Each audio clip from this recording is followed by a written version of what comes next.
As you've probably already guessed, this is the latest episode of Roadshow Shootout, and it looks like all-wheel drive won the drag race, baby. Well, there was a bee in my car, and the sun was in my eyes. Yeah. All right, I gotta admit it, you got off the line a lot quicker than I did with its all-wheel drive, but I gotta say that if this straight line was a little bit longer, I think I'd have caught you at the end there. What'd you bring to the track today? Well, bringing to the party is a 2.5 liter turbocharged engine, which is good for 305 horsepower and 290 pound-feet of torque. Now that's going to all four wheels via a 6-speed manual transmission. I've got more power than you. Blah, blah, blah. I've got Nissan's 3.5 liter V6 engine in the 2017 Nissan 370Z Nismo. It's got a 3.5 liter naturally aspirated V6 that puts all of its power to the rear wheels as God intended. And I've got some big meaty tires that doesn't get much simpler than that with sports cars. All right, so we got more power, but all-wheel drive. I guess we need to do a few more tests to make sure we know which one's going to be coming out on top. Right. But a lot of people are going to be concerned about which one of these is going to be the better daily driver. So first, let's ride around for a little bit and figure out which one of these is the most livable car.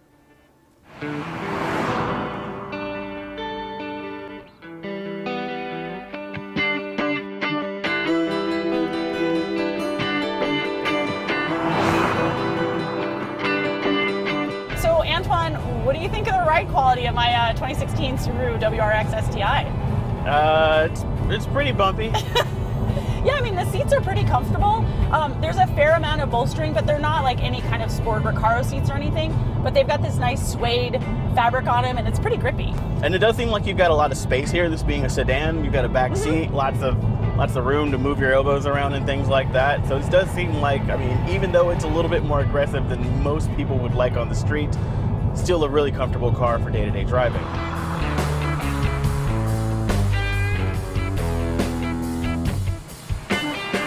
So what are we working with here in the dashboard? I see it like a 7-inch touchscreen. There's nothing. So when you go to home, you've got your regular audio, Bluetooth, of course, but then when it comes to apps, I just have two AHA and Pandora music apps, and then Starlink, which I thought was going to be a navigation app, but instead it gives you things like, oh, here's your stock quotes, here's your weather, here's this, like stuff that I don't necessarily really care about. Gotcha. Now, you can get navigation, and that comes in a package with blind spot monitoring and rear cross traffic alert, plus an upgraded stereo system, and that goes for $2,600. Okay, that's not terrible. It's not terrible, but I mean, a suction cup mount is $10. Just put that on your windshield and use your phone and call it a day. Right. I mean, I would justify a tech upgrade in a car like this if it came with Android Auto or Apple CarPlay or something like that, but it doesn't really seem like it's going to be the case here. Yeah, exactly. So I'm going to go ahead and say it. It's more comfortable than my car. Okay. It's more spacious.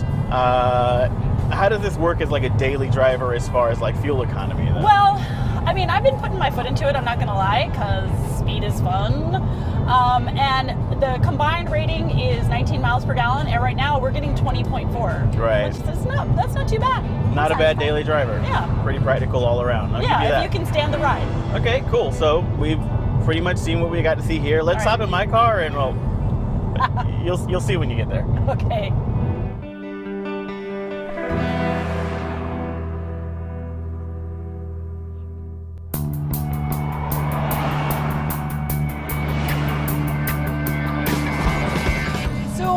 The ride quality in this feels only slightly, like infinitesimally slightly better than the Subaru. Better? I'm gonna go out on a limb, and I mean, that's not really the Z's strong point, is comfort. No, it's like not. It is. We're all over the road right here as far as like bumps and and from the driver's seat, you'll notice that it really sort of like follows every divot in the road.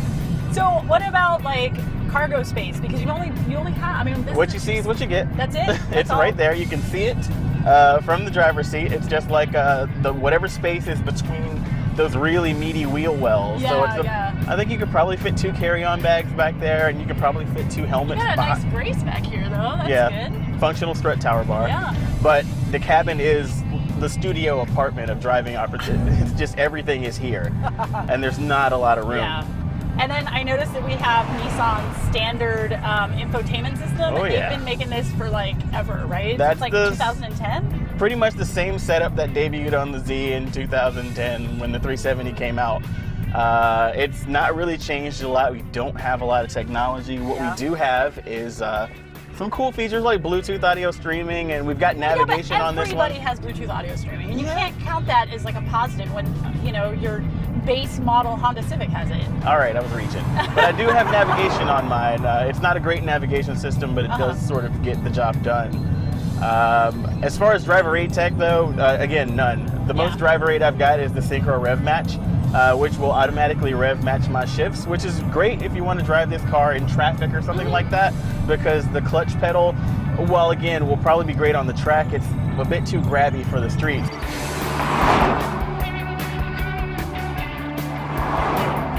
Well, what kind of gas mileage did you get on the way up? Oh, stretch the speed limit a little bit coming up here. And it's mostly highway miles, so I imagine if you toss some city driving and stuff in there like that, I'm probably going to be around 18 miles per gallon in this car. But for a pure highway cruise with no stops, I'm about 20 coming up. Right.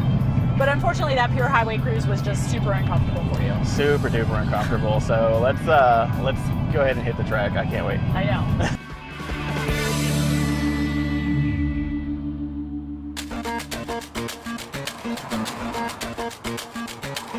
Yeah, so this is the Nissan 370Z, but it only has 350 horsepower. Oh, that's a lie, Nissan. It's more than you got, though. But I think I got a little bit less. I think I got 260 some odd pound-feet of torque. I'm not 100% sure about that number.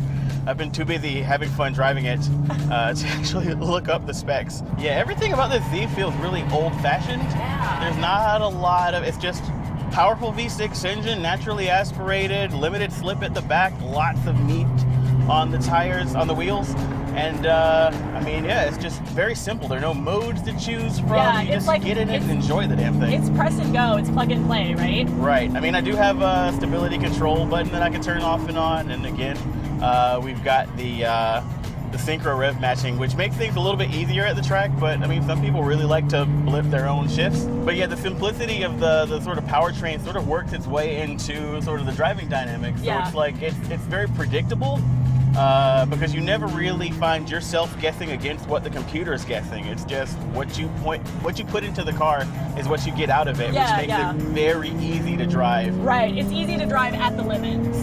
You'd think that the rear-wheel drive car is going to be the one that has less grip, but yeah, there's just a really good balance to the sort of setup for the Z. And I mean, if you want to, you can kick the rear out, but generally speaking, it's a pretty well-balanced car.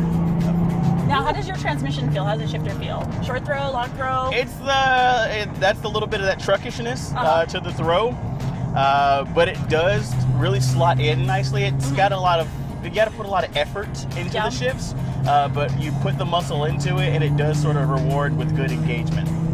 The clutch, on the other hand, is a little bit sort of digital. Yeah. It's really hard to slip it at low speeds on the track. That is actually pretty good, because when you come off the clutch, you get really good quick engagement. Yeah, that's nice. And again, that sort of rev matching really helps, because you have to be precise with your shifts, or you will lock the tires up in a turn.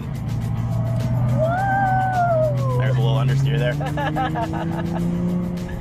But on the whole, you like it on the track? On the whole, I'm loving this car on the track, and I mean, I think it's loving me too. I think the car and I could do this all day. But first, let's hop in your car and see what you got going on. Okay. Now, I've got a few like tech advantages. I mean, even though there isn't any tech like in the cabin whatsoever, I have not only a front differential and a rear differential. I've got a center diff. And I can vary that diff, so I can lock it, and I've got like 6 different levels of locking center diff. Okay. That's crazy. So we're most of the way through a lap and you're still explaining how the diffs work. I know. And I also have 3 drive modes, so let's put it into Sport Sharp. Okay. Sport Sharp.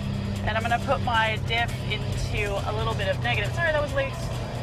So what I'm noticing from over here is we're a bit higher off the ground.